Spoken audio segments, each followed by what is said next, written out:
Ladies and gentlemen, welcome to iWizard. So today I'm going to be talking about R. Scott Bakker's excellent, very philosophical fantasy novel, The Darkness That Comes Before. This is book 1 of the Prince of Nothing series. Stay tuned.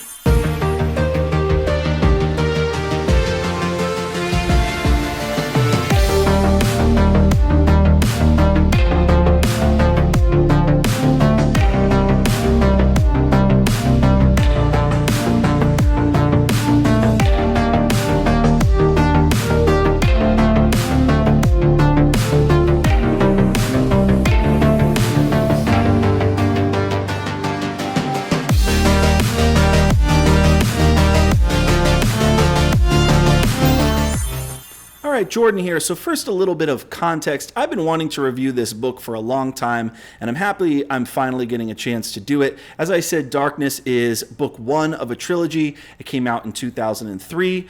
It was followed by 2004's The Warrior Prophet, and then The Thousandfold Thought in 2006. Bakker is a Canadian author, and what I find fascinating about him is that he did his undergraduate degree in literature and went to grad school for philosophy at Vanderbilt, I think. So that's pretty much the opposite of me. I did my BA in philosophy. I was president of the philosophy club. I actually did an honors program where I had to defend a 30-page paper that I wrote. It was on Schopenhauer's World as Will and Representation and its similarities to the philosophy of Vasubandhu, who was actually an ancient Indian philosopher.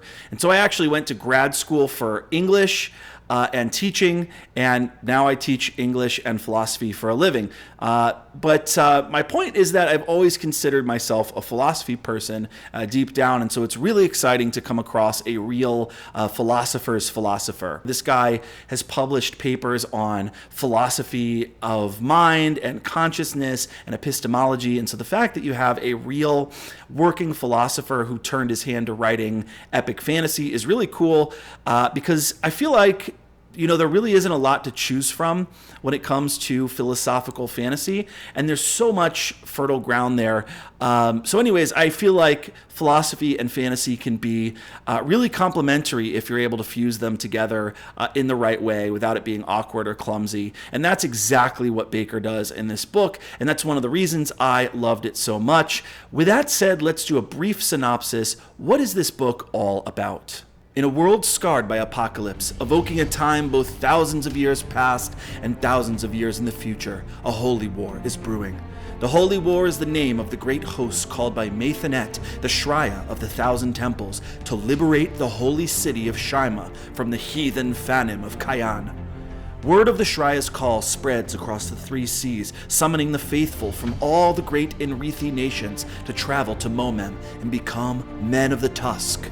Among them is Drusus Akamian, a mandate sorcerer working for an institution whose mission he no longer believes in, plagued by the terrible and bloody dreams of his long-dead predecessor, tasked with investigating the Shrya. What Akamian discovers is a mystery that may shake the foundations of the Holy War irrevocably. There's Akamian's beloved Esmenet, a prostitute and tactician who transcends her place in society and becomes enmeshed in events she's only beginning to understand.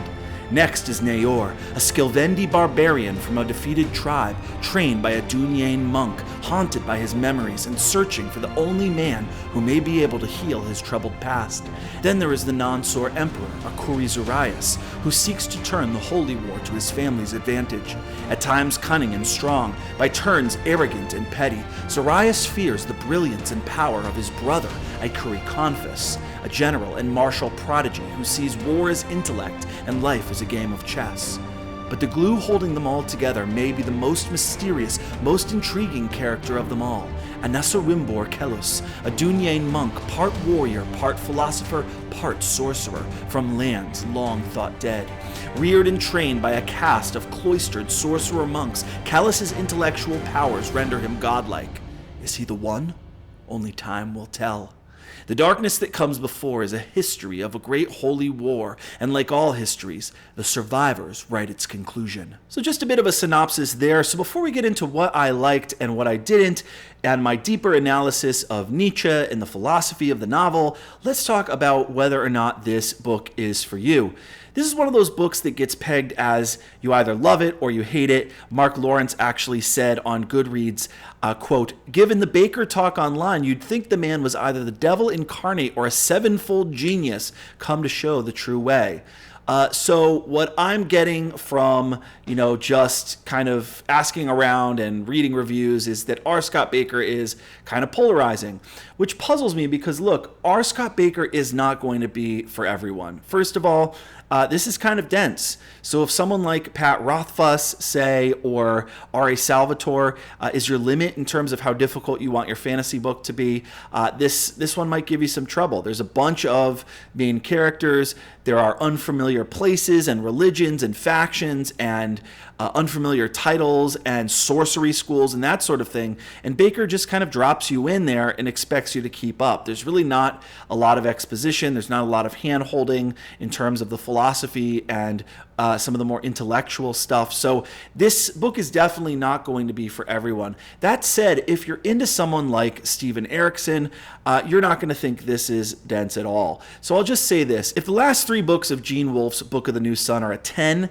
in terms of how dense they are, and if Malazan Book of the Fallen is a 9.5, and let's say Song of Ice and Fire is like a 6 or something like that, R. Scott Bakker's probably an 8, or maybe even a 7.5. It just depends where you are in the book. Some chapters are more dense than others. I can share my experience. It took me about 4 chapters to get my bearings, to understand who the characters were, what the plot was driving toward. There's actually a glossary at the end of the book with all of the important characters and factions. So I would say I was using that heavily for the first 100 pages or so, and then I really didn't have to after that. Here's another thing to consider. Some people aren't going to like the heavy philosophy. That's not going to be everyone's thing, and that's fine. I get it. Some people, and this is not an insult, they just don't want reflective characters who are thinking about metaphysics and consciousness and what it means to be human and what makes life worth living. Some people want to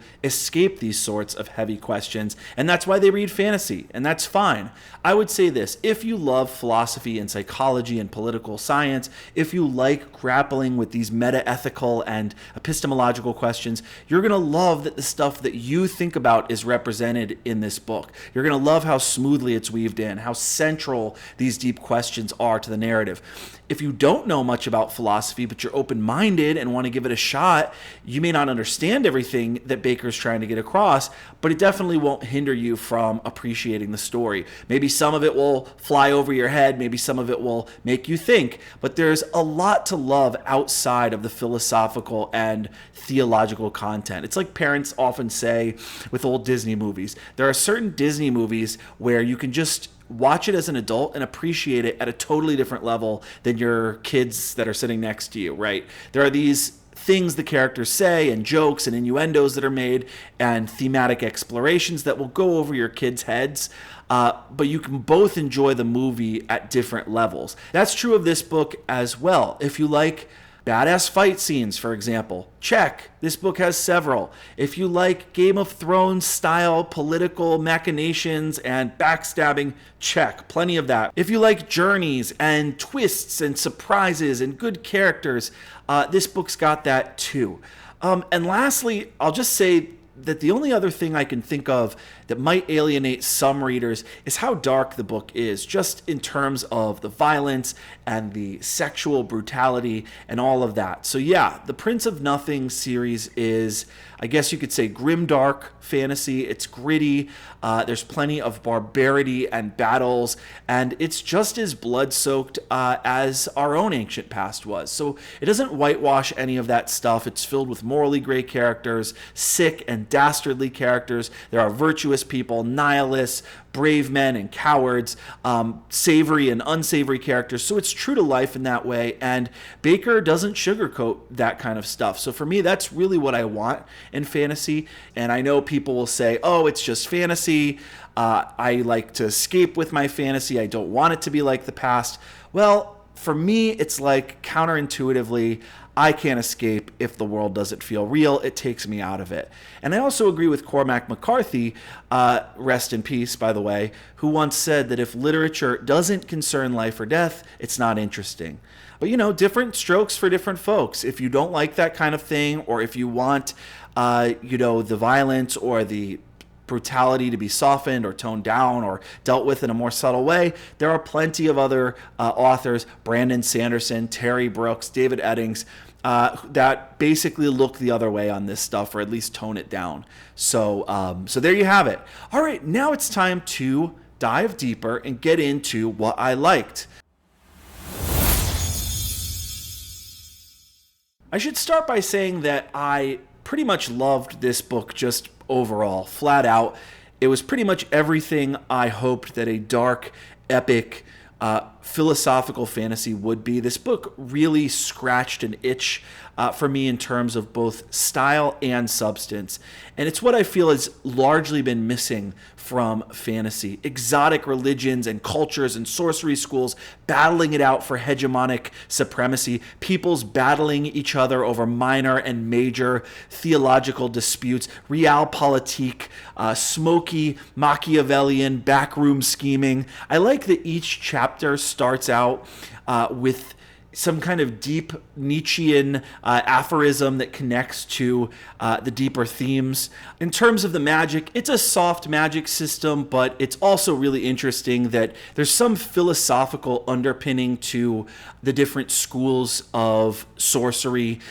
There's the sorcery of the Mandate School, which is called the Gnosis, and so there's some Gnosticism there. There's the Scarlet Spires, and they're the most powerful sorcery school in the Three Seas. There's the Sisharim. These are the priest sorcerers of the Fanim. There are these objects called Kore, which render their bearers immune to sorcery and kill any sorcerer who touches it. So there are these little iron marble things that prevent the sorcery schools essentially from dominating the Three Seas. So it's a little bit of a check on their power. So I do like the fact that that sorcery is bounded in this book, and there's a kind of deeper philosophy to the whole thing. And so I just want more of this kind of thing in fantasy. When it comes to Tolkien's Fellowship of the Ring, for example, a lot of people say that the Council of Elrond chapter is the most boring part of the book, but that's my favorite part, right? You have these different representatives of different races and kingdoms coming together to debate strategy and tactics, deciding together how they're going to defeat Sauron and what they're going to do with the ring and how they're going to save Middle-earth. You have the scene with Gandalf and Saruman in the Tower of Orthanc debating each other about power and the common good.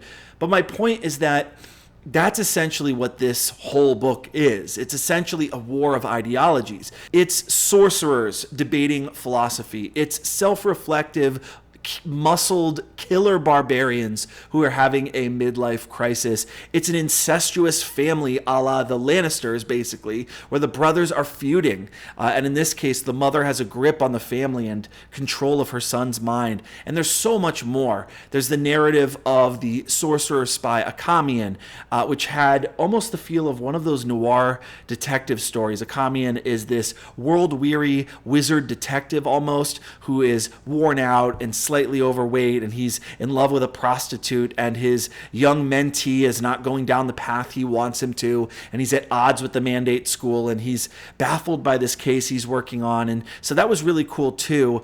Esmenet, the prostitute that Akamian is in love with, she was a really fascinating character as well.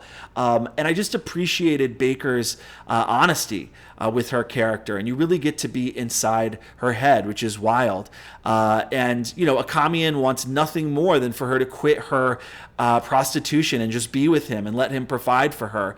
He's very understandably jealous that she's got men in her bed all day, and her thing is like, no, I can't drop everything and depend on you. Men aren't dependable. What if you don't come through for me and you can't support me? This is all I have. Prostitution may not be much, and it makes me very lowly, but at least I can support myself by my own means. And so that is a fascinating debate and whole dynamic as well. Okay, I also wanted to give you guys what I think is a fairly accurate assessment on this book. This book is Song of Ice and Fire meets Dune meets Nietzsche. So the Song of Ice and Fire comparison, obviously you have the gritty, grimdark feel with Machiavellian politics, a soft magic system, which I prefer. The story is told from a bunch of different perspectives, so it's kind of kaleidoscopic in that sense. There's also some humor in there, and so that's similar to Song of Ice and Fire as well. As I said, I really like the storyline of the Nansur Empire and Zarias III and his nephew Confus. I just loved the tactical maneuvering and all of the court politics and the sort of war chess that goes on with Skeos and the Emperor's mother behind the scenes. The Emperor's mother, by the way, is like a combination of Olenna Tyrell and Gaius Helen Mohayim from Dune, the Reverend Mother. Speaking of Dune, the aesthetics are quite similar to Dune, with this idea of a crusade or a jihad always in the background. You have the Fanim, who are reminiscent of an Islamic or Muslim culture. The Nansur Empire has a very Byzantine feel, so those elements and aesthetics do feel like Dune sometimes. The politics with the feuding factions and nations and cultures at play are quite similar as well. There's a drug in here called Shanv, which extends life and sharpens the mind. Kellis, in many ways, is very similar to a Paul Atreides figure. He is the messianic savior trope. He's bred and raised by an ancient order of noble blood. He is a brilliant, badass fighter who practices this Buddhist-like philosophy. And so if you're interested in Dune and you found Dune to be compelling, there's a lot of that in here too. So that's Dune. I'll go into the Nietzsche connection a little bit later, but first I want to mention one of the more impressive achievements here. R. Scott Bakker makes you root for every side and every character that has a POV. Whoever the chapter is currently about, you find yourself rooting for them, even if they were the enemy in the previous chapter. I'll give you an example of this.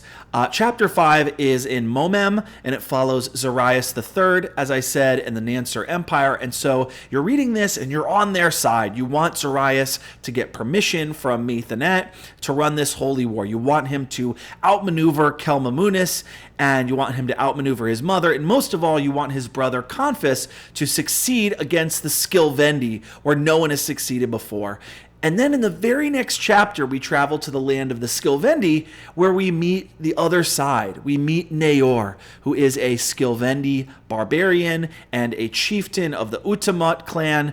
And then you get sucked subtly into this guy's world, and you're introduced to his loves, his losses, his triumphs, the political and family dramas that he's enmeshed in, and suddenly you're rooting for him. You're rooting for the enemy of the people that you were just rooting for a chapter ago. And that, my friends, is good writing. R. Scott Bakker is able to do that. Another thing he's good at doing is showing you the same phenomenon from different lights and different perspectives. So, for example, you'll get a scene with one of the Conryans, like Zynemis, and they'll be talking about how the Emperor is a genius and that Zarias is this cunning fiend who can't be outmaneuvered.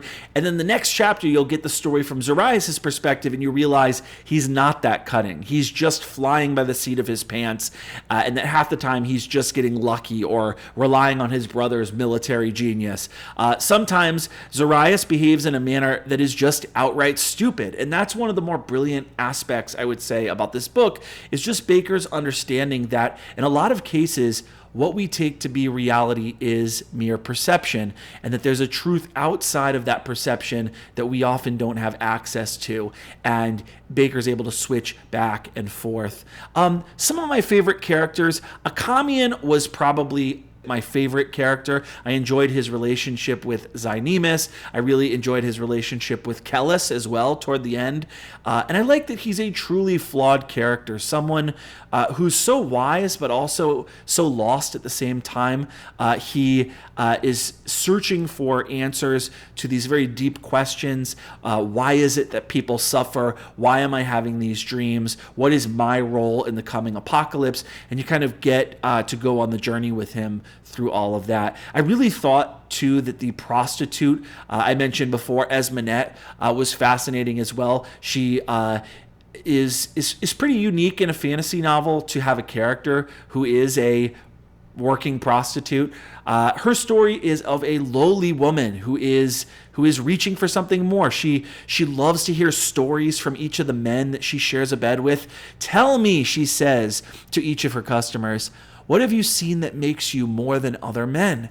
And she goes on to say that you'd think many men wouldn't be in the mood to tell stories, but when she lies down with them, every single one of them takes the bait when she asks this question because, quote, men need to be more. She makes the men feel like she cares about them individually and what the stories have to say about the men, when actually what she really cares about is what the stories say about the world, so she can learn about the world. And so I love the idea of a prostitute who uses her customers to teach her about the wider world.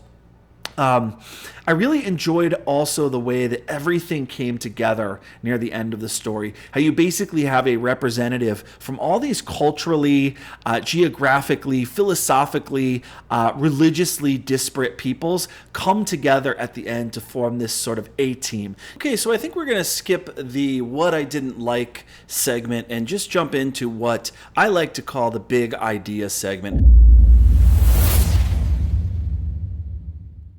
And today I want to look at the way that this novel incorporates the philosophy of Friedrich Nietzsche, the 19th century German philosopher. So I won't give you a bio of Nietzsche or anything like that. Suffice it to say that Nietzsche is a continental philosopher. He is, in my humble opinion, one of the most profoundly brilliant thinkers that the human race has ever produced. I know that sounds like a lot, but I think certainly coming out of the humanities, given his lasting impact, his writing is beautiful and expressive. His philosophy is extremely nuanced and psychologically penetrating, but also forceful and highly provocative in its implications. His books, Thus Spoke Zarathustra, Beyond Good and Evil, The Birth of Tragedy, The Genealogy of Morals, Twilight of the Idols, and several others. I wouldn't consider myself a Nietzschean per se, but I think his voice is utterly indispensable. He is a philosopher whose thinking shattered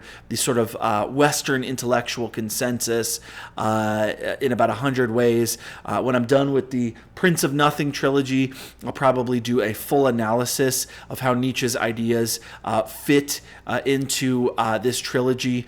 You'll know Nietzsche, what doesn't kill you makes you stronger, God is dead, the Übermensch, the will to power, all of that stuff. So you'll recognize some of those ideas. But let's go through some of the ideas here, and we can even just start with the quote from the beginning of this book. And here's the first epigraph. I shall never tire of underlining a concise little fact which these superstitious people are loath to admit, namely that a thought comes when it wants, not when I want. So this is an important idea in Nietzsche's work, and it's probably the main theme in this novel as well. There's a notion in the book, and this is captured by the title, that the thoughts of men are not products of their own will. You know, we tend to think that we're rational creatures, that when we decide what to do, when we decide where we're going to go out for dinner, when we have to make a hard call at work, when we choose a political candidate to vote for, or when we decide what our values are going to be, you know, what we believe is right, we tend to think that in those cases we're in control, that we're using reason to decide these things. The truth, Nietzsche would say, is that in almost all cases we're not. In fact, Nietzsche, at least on this one issue, is more in line with the philosopher David Hume, who famously said that reason is a slave of the passions, meaning that we actually form our beliefs and make most decisions at a gut level, relying on our intuitions, our emotions, our prejudices. And what's really fascinating, and this is a point that research has proven to be irrefutably true, is that we use our reason to justify our gut level intuitions. So again, we think we have complete free will. We think we are homo rationalis, that who we are and what we believe is something that we're in control of. People think that what they believe about religion, politics, art, world affairs, the good life is a consequence of deciding these things in some rational, systematic fashion. And the answer is largely no. Everything we know about about human behavior shows that with a few exceptions, we go with our gut when we make these decisions, and then we use our reason in a post hoc fashion to justify and defend our pre-rational gut level intuitions, our prejudices, our instincts. So take voting for a political candidate, for example. You'll already know in your gut who you want, who you're leaning towards. And then what you do is you use reason like a PR person or a lawyer to defend your gut level decisions. You'll come up with a million reasons why this person is a better candidate than the other person, but none of these reasons really ever guided your choice. Your choice was already made at a quick instinctual gut level, and then you'll come up with a very systematic argument afterwards to defend your choice. And I know some of you are going to say, no way, I look at the candidates, I look at their platform, and if that platform aligns with my values, that's who I'm going to go with. That is still begging the question, because we do this with our values as well. Pick any controversial topic, torture or the death penalty. Do you think that people decide what they think about these issues in a thoroughly rational way? Do they sit down and read policy papers, weighing both sides with an open mind before they decide what their own view will be? No, they already know how they feel about the issue, and then they go in search of reasons to justify how they already felt. This is called confirmation bias, and that's what people do. They feel that something is true at a gut level, and then they only begin using their logical reasoning skills after the fact in order to justify their feeling to others. Only they don't even realize they're doing this. So this phenomenon is called motivated reasoning. The social psychologist Jonathan Haidt actually talks about this in his book, The Righteous Mind. And there's so much research he lays out proving all of this to be true, but I especially love the research that he did with harmless taboo violations and moral dumbfounding. So the author, who is a professor, trained his graduate students to come up with harmless taboo stories. These are stories where someone is doing something and it doesn't actually hurt anyone, but there's still a deep societal taboo regarding the thing that they do. And so when people hear these stories, they get super morally outraged and judgmental, even though the action that is described in the story harms literally no one. So I'll give you an example of one of these harmless taboo stories, and this is from Jonathan Haidt's The Righteous Mind. A family's dog was killed by a car in front of their house. They had heard that dog meat was delicious, so they cut up the dog's body and cooked it and ate it for dinner. Nobody saw them do this. And so you ask the participant, is this wrong? And pretty much everyone says the same thing. Yeah, it's abhorrent. And so you ask them why. And they come up with all of these reasons why they know it's morally wrong. They'll say, because dogs are pets and you don't eat your pets. Everyone knows that. And then the graduate student says, well, it was already dead and the family didn't kill the dog. They just ate a dead dog. Well, it's disrespectful to the dog. You should bury it in the earth. So you'd prefer that the earth consume the dog rather than the family? Well, it's not proper in a polite society to be going around eating dogs. Yeah, but nobody saw them do it. It was in the privacy of their own home.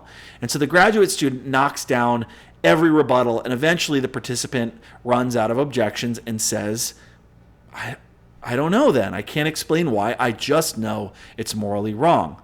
Even if it hurts no one? Yeah, I just know it's wrong. And so the researchers come up with dozens of these harmless taboo stories, and the result is pretty much the same every time. The participant is proven wrong, admits they no longer have any valid reason for believing what they believe, and yet they still cling to their gut feeling that they're right, even though they can't explain their position rationally. So this phenomenon is called moral dumbfounding, and it's just one way that we know that humans are not really rational about this stuff. So the question is, where do these strong judgments come from, if not from reason? Where do we get our ideas? Where do they spring forth from? For Kellis, the Dunyan monk, the answer is the darkness that comes before. In chapter 12, he even says this to Nayor. He says, quote, "The thoughts of all men arise from the darkness. If you are the movement of your soul, and the cause of that movement precedes you, then how could you ever call your thoughts your own? How could you be anything other than a slave to the darkness that comes before?" And so Kellis is essentially calling all men zombies. And I think that's a good metaphor because you might ask, what is it that animates zombies? Forget that a zombie is dead for a moment. They're animate. They're moving around. They go one way for one reason, another way for another reason. What is the animating principle? And Kellis, who is bred and trained by the Dunyain, this ancient monastic order whose entire goal is to achieve control over their every impulse and desire, Kellis is saying that men have this zombie-like quality too. They don't have free will. They move one way or another way from these impulses and these gut-level intuitions that have very mysterious origins. And then they pretend like they're doing these things on purpose, when really we're all just slaves to these heteronymous factors that secretly operate on us. And so for Kellis's monastic order, the solution to this slavery is what the Dunyain call the logos, which in our world, that's a term that goes all the way back to Heraclitus. And for Heraclitus, the logos was like the rational structure of the world, the metaphysical substrate of everything. And when we think logically or engage in rational discourse, we're kind of tapping into that substrate. In rhetoric, logos obviously is an appeal to logic, but so this is the religion, so to speak, the philosophy of the Dunyain. Kellis says only the logos allows one to mitigate that slavery. Only knowing the sources of thought and action allows us to own our thoughts and our actions, to throw off the yoke of circumstance. And by circumstance, Kellis means whatever it is in the world that influences our behavior, our passions, our biases, our cultural prejudices, our unproven underlying assumptions, the contingent circumstances and idiosyncrasies of our upbringing, our addictions and desires. Kellis goes on, the world slumbers, enslaved by its ignorance. Only the Dunyain are awake. And so by using reason and tracing the forces operating on us to their very source, only by doing this can we understand what influences our behavior. And by doing this, we can cease to be slaves to heteronymous cultural constraints. We can act according to a law that we give ourselves, to quote Immanuel Kant. And this law we make ourselves follow will be rooted in reason. And so I'll give you an example. You've already had lunch, and you might have a sort of latent craving for ice cream that comes out when you pass an ice cream parlor. And so what do? Well, many of us will walk in and go get an ice cream. We'll be tempted, we'll be triggered by the ice cream parlor sign, and we'll go in and get an ice cream. The Dunyain would be able to reason coldly about that desire, trace it to its source, and abstain from going into the ice cream shop, knowing that to go in there would make you a slave to your desire, a desire which you didn't choose, but you just so happen to have from the darkness that comes before the light of reason. Now you might say, okay, then aren't the Dunyain just slaves to reason?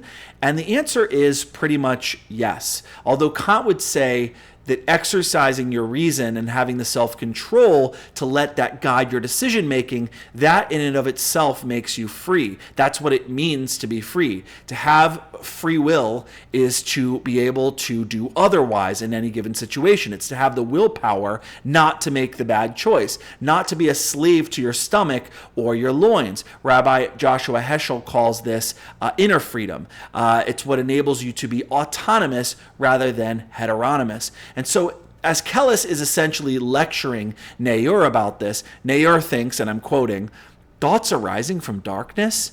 Perhaps more than most, Nayur knew this to be true. He was plagued by thoughts that could not be his own. How many times after striking one of his wives had he looked to his stinging palm and thought, who moved me to do this? Who? And so eventually Kellis says that, quote, sentiments like a son's love for his father simply deliver us to the darkness, make us slaves of custom and appetite. So that's one of the major themes of this book, this question of what does it mean to have free will. And if we don't have free will, then there's no morality behind our actions, and this precludes the possibility of a moral world. If people aren't in possession of their will, we don't praise or blame them morally for their actions. We just say they couldn't have done otherwise. So it's with the introduction of free will that we begin to hold people responsible for what they do. And so Kellis is raising this scary possibility that this is the case with all men all of the time. Nietzsche talks about this in Human All Too Human. He says, when we see a waterfall, we think we see freedom of will and choice and the innumerable turnings, windings, breakings of the waves. But everything is necessary. Each movement can be calculated mathematically. Thus it is with human actions. If one were omniscient, one would be able to calculate each individual action in advance, each step in the progress of knowledge, each error, each act of malice, to be sure the acting man is caught in his illusion of volition. If the wheel of the world were to stand still for a moment, and an omniscient, calculating mind were there to take advantage of this interruption, he would be able to tell into the farthest future of each being and describe every rut that wheel will roll upon. The acting man's delusion about himself, his assumption that free will exists, is also part of the calculable mechanism. And so if that's true, then there is no meaning. Two warring tribes are not men with conscious wills. They're zombies animated by the darkness. Worse than that, they're just clusters of particles shaped like warriors, smashing into one another for reasons that they don't understand. But that's the rub here. Kellis in this story is offering an out. Follow the logos, he is saying, and you can become human. You can understand why you do what you do, and if need be, you can do otherwise. Follow the logos, and your thoughts will no longer be mysterious manifestations of the darkness that comes before. They will be your own. And so it's interesting because some people have said that Kellis is in some ways Bakker's Nietzschean Übermensch character, or he's the prophet from Nietzsche's Thus Spoke Zarathustra. I'm not sure this is correct, but it's certainly an interesting idea. I can see where people get it from. In some ways, Kellis is like Nietzsche's Zarathustra, who comes down from the mountain after 10 years of meditating in caves like a hermit, and who declares to the world that God is dead. The problem with that theory, though, is that the Dunyain aren't really Nietzscheans. The Dunyain are basically, they combine analytical philosophy, Buddhist meditation, Kant, martial arts, and what appears to be like an advanced form of FBI-like training in how to read people's micro-expressions to know who they are and what they're thinking. I will say that both Nietzsche and the Dunyain seem to agree on the basic descriptive fact that men's thoughts arrive out of the darkness that comes before, as I said earlier. But I would say they advocate for very different solutions. Nietzsche, in his writing, is actually reacting against the rationalism of Hegel and the logos of Plato. So for Nietzsche, where he differs from the Dunyain is our irrationality, our passion, our instincts. These are things that actually make us human, and we should revel in them. We should feel these emotions that make us who we are, and we should allow them to drive us. They make us strong. We're not homo rationalis, according to Nietzsche. And so we shouldn't be trying to become these Spock-like logic choppers, these mentat computer men. In his book, Human All Too Human, Nietzsche writes, "He who has come only in part to a freedom of reason cannot feel on earth otherwise than as a wanderer." So he points out that as humans, we try to elevate ourselves beyond nature. And this is a kind of attempt to raise ourselves above and outside of it. The German term here is Sonderstellung, to be positioned somehow outside of nature, other positioned. But Nietzsche's point is we're animals, we're part of nature, and our moral judgments too are part of that nature. And this is partially also why Nietzsche rejects Christianity. Nietzsche was famous for attacking Christian morality. He basically argued that Christian morality was a slave morality, and that it was, in essence, a code that weak people came up with to prevent the powerful from violating them. So essentially, his argument is that Christian pity and the idea of good and evil from a Christian perspective, this morality is not about strengthening the individual, but rather weakening everyone else so they can't be harmful to the individual. So his argument is that the elevation of compassion, the Christian idea of love for one's neighbor, is actually an expression of the underlying fear of the neighbor. In other words, the very idea that rests at the bottom of our civilization, that every individual has value, for Nietzsche is just the expression of fear and the outgrowth of a kind of slave morality. To put it bluntly, you want to have unconditional value because you would be scared to live in a world where you have to prove your value. I could go into that in depth, but that is a longer conversation that we will have to save for another video. It's not a new argument. It goes all the way back to Plato's Republic with the Ring of Gyges and that sort of thing. And so my point is that all of these moralities of weakness, in Nietzsche's view, need to be overcome. I'm not a Nietzschean. I think he's very clever, and I think it's an interesting intellectual genealogy, but I don't consider myself a Nietzschean. But his argument was that as society becomes more secular, as we move away from Abrahamic religion, as we kill our God, to quote Nietzsche, we'll need a new morality to prevent us from becoming nihilistic, which for Nietzsche is the worst evil. And so what is required is a transvaluation of all values. And only an Übermensch will be able to usher in this new morality, which is why I think there is actually a better case to be made that either Confus or Neyor are actually more representative of Nietzsche's ideal, right? His philosophical ideal. For Nietzsche, there are two kinds of morality. There are master moralities and herd moralities. So for Nietzsche, Judaism and Christianity are herd moralities. They're the moralities of the feeble, the weak, of the enslaved. And then there are master morals, the morality of warriors, of great men, conquerors.